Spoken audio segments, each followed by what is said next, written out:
Good afternoon. My name is Reza Ramadan, one of program officer from FAO Indonesia. I'm in the middle of Cibukidul, which is located only 45 minutes from Yogyakarta. I'm enjoying the hot jeruk nipis. Here with me, also Mbak Nurul from Universitas Gadjah Mada, which also operation manager from Desa Apps. How are you, Mbak Nurul? I'm fine, thanks. Mbak Nurul is now a new person for me, but in this afternoon, I'm just going back to a little context of digitalization. Universitas Gadjah Mada, or specifically agriculture faculty, has their own team called Desa Apps. Yes. Right? And how do you see the importance of digitalization in the agricultural sector? Okay.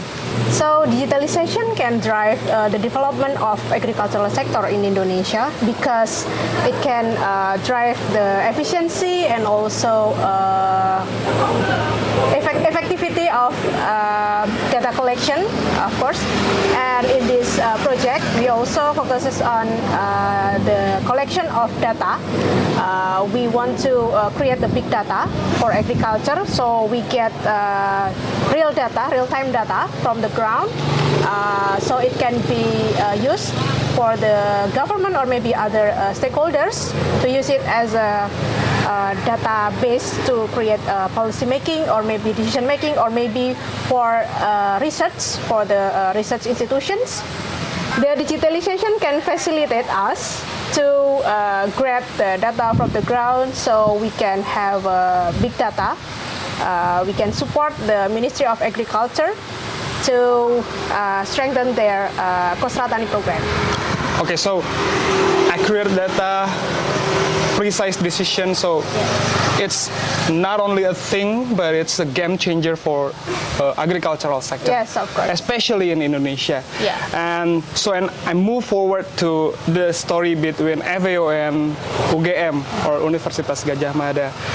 Back to 2021, if I'm not mistaken. Yes. So that's our first met, and then we discussed about the digitalization. And then, long story short, we discussed also about the program that we're running until now about the digitalization, especially the data collection platform that we built together. Tell me the story. So back to the first time when we create this project, at the end of 2021, FAO came to Faculty of Agriculture and then meet the team of Desa Apps UGM.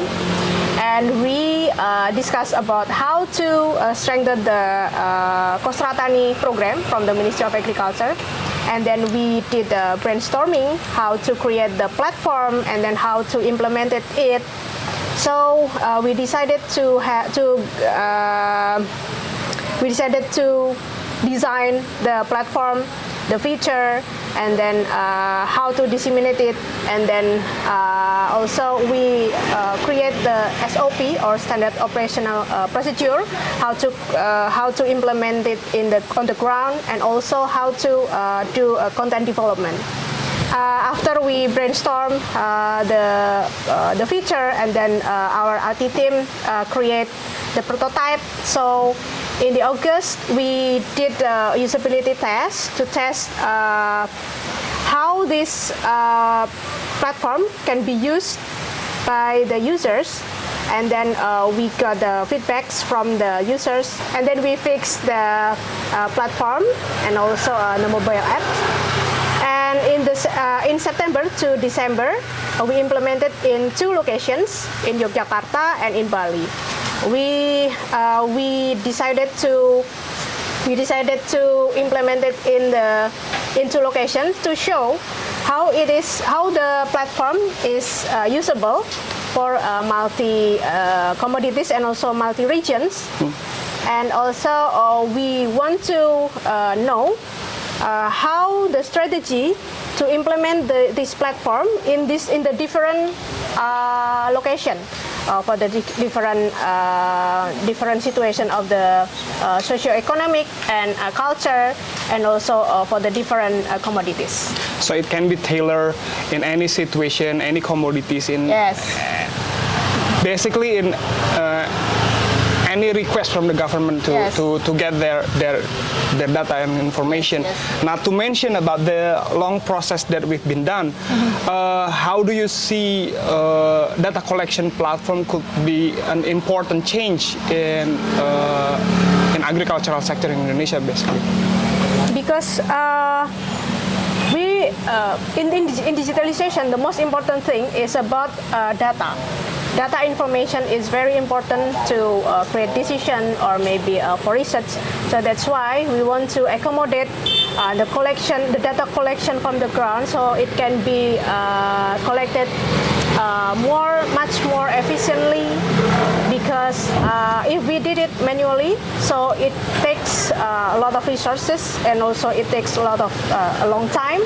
So that's why by using the DCP or data collection platform, we can collect data, and then right after we submit the data, it can be sent to the server in Pusdatin, Ministry of Agriculture. So after the data collectors grab data from the ground, it can be submitted to the server at Agriculture War Room. So the decision makers can look the data collected by the data collectors, and we can have a lot of data from the ground, so they can create precise decision making. So you repeatedly talking about the Agriculture War Room, which for our listeners, that Agriculture War Room is the command center for Ministry of Agriculture, and then it's shown all the data that they collected to guide the decision makers or even the minister to provide the decision for agricultural sector. And I'm moving to the piloting phase that we've been done in not only here in Sleman, but also in Tabanan Regency in Bali. How's difficult? Because Universitas Gadjah Bana is not only take a responsibility for the piloting in Sleman though, because you're also responsible for the piloting in Tabanan as well, although we have other counterparts, which is Yayasan Kopernik. But how do you see the pain point of the piloting in those two places? Yes. We have, of course, we have some challenges to implement this application, and also how to develop it. Firstly, the challenges of developing the platform is we have to understand the need of our users, because it will be used by multi stakeholders, whether the agricultural extension officers or maybe the college students or other parties. We should be able to capture the need of our users to accommodate that our platform can answer their needs. And then the second one is because it was implemented in two locations with different socio-economic condition and also different culture. So we have to understand the situation in the field situation. So that's why we create the standard procedure. So we have the guideline how to implement the platform on the ground. And then one thing, because in our team we have different backgrounds, whether IT backgrounds or non-IT backgrounds. So that's why we should understand. We should be able to communicate the user's need, and then it can be understood by our team, our IT team, and also our product, which is the IT product, can be understand well by the users. So this is the communication between IT person and non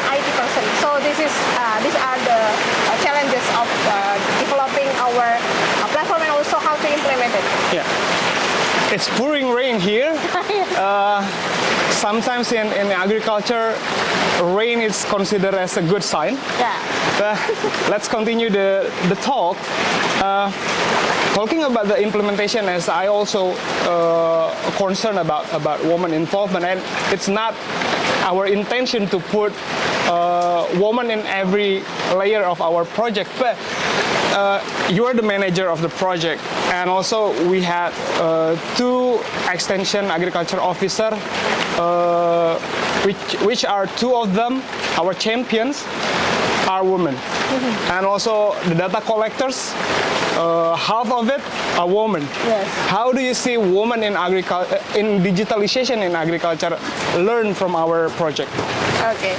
So we know that the IT sector is dominated by men, and in this project in Yogyakarta, it is dominated by women. So we can show that women are able to take the role in the IT sector. I'm as the leader of this project, the project manager, have to understand the IT sector, have to understand the IT things that is very different from my educational background. And that's why this is my biggest challenge in handling this project. And also our data collectors, 50% of our data collectors are women, as said by Mas Reza.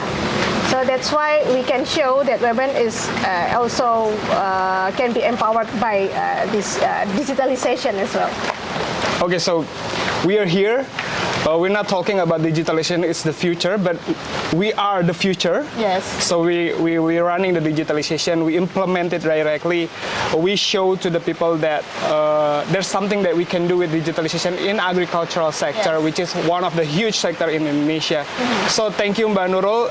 Any other last words? So I hope this project can be the starting point of our support to agricultural digitalization in Indonesia. And I hope that everybody here,